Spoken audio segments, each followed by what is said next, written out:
Welcome to R5 TV news. మార్కాపురంలో అంగన్వాడీలకు కనీస వేతనాలు, పెన్షన్, PF, ESI అమలు చేయాలని CITU ఆధ్వర్యంలో RTO ఆఫీస్ ఎదుట అంగన్వాడీలు ఆందోళన.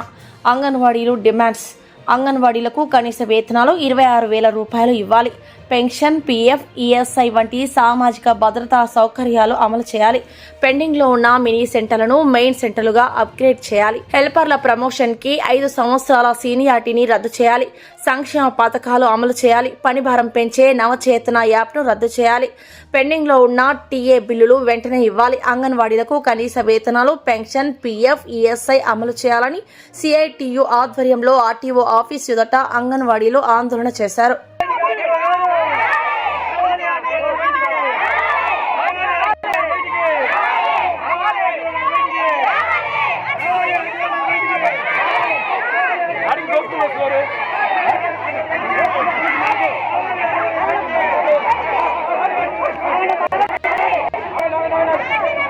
రోజులు ధర్నా చేసినప్పుడు ఇప్పుడున్న ప్రభుత్వం మేము వచ్చినామంటే మీకు తక్షణమే 26 కనీస వేతనం 26,000 ఇస్తామని చెప్పి ఉన్నారు.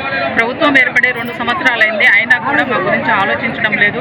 ఈరోజు చాలామంది రాష్ట్రం మొత్తం కూడా అంగన్వాడీ కార్యకర్తలు అంటే ఆడబిడ్డలు మొత్తం కూడా రోడ్డు మీదకి వచ్చారు. రోడ్డు మీదకి వచ్చారంటే ఒకసారి ప్రభుత్వం ఆలోచించాలి, ఎందుకు వచ్చారు ఏంటి అనేది ఆలోచించి మేము 26,000 అడుగుతున్నాము అంటే ఏదో మేము పని చేయలేకనో ఇంకొక విధంగానో లేకపోతే ఎక్కువయ్యో కాదు. కుటుంబం ఫ్యామిలీ గడవాలంటే ప్రస్తుతం ఉన్న రోజులలో 30,000 అవుతుంది నెలకి. ఒక ఇద్దరు ఫ్యామిలీ, నలుగురు, 2 పిల్లలు, 2 భార్యాభర్తలు, ఇద్దరు కూడా ఫ్యామిలీ గడవాలంటే, నలుగురికి ఫ్యామిలీ గడవాలంటే నిత్యావసర సరుకులు కావచ్చు, రకరకాల ఖర్చులు కావచ్చు, చదువులు కావచ్చు, అన్నీ కూడా 30,000కు పైనే అవుతుంది. కాబట్టి కనీస వేతనము 26,000 పెంచాలని మేము డిమాండ్ చేస్తున్నాము. తర్వాత మేము ప్రతి ఒక్క పనికి కూడా ఆఫీస్కి వస్తున్నాము. పెండింగ్లో ఉన్న TA బిల్లులు కూడా ఇవ్వాలని కోరుతున్నాము. తర్వాత 166 సూపర్వైజర్ పోస్టులు పెండింగ్లో ఉన్నాయి, అవి కూడా పూర్తి చేయాలని కోరుతున్నాము. తర్వాత పెన్షను, PF కూడా ఇవ్వాలని కోరుతున్నాము.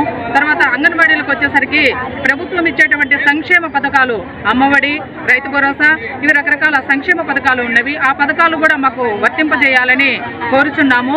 నాకు ఈ అవకాశం ఇచ్చిన ప్రతి ఒక్కరికి ధన్యవాదాలు తెలుపుకుంటూ ముగిస్తున్నాను.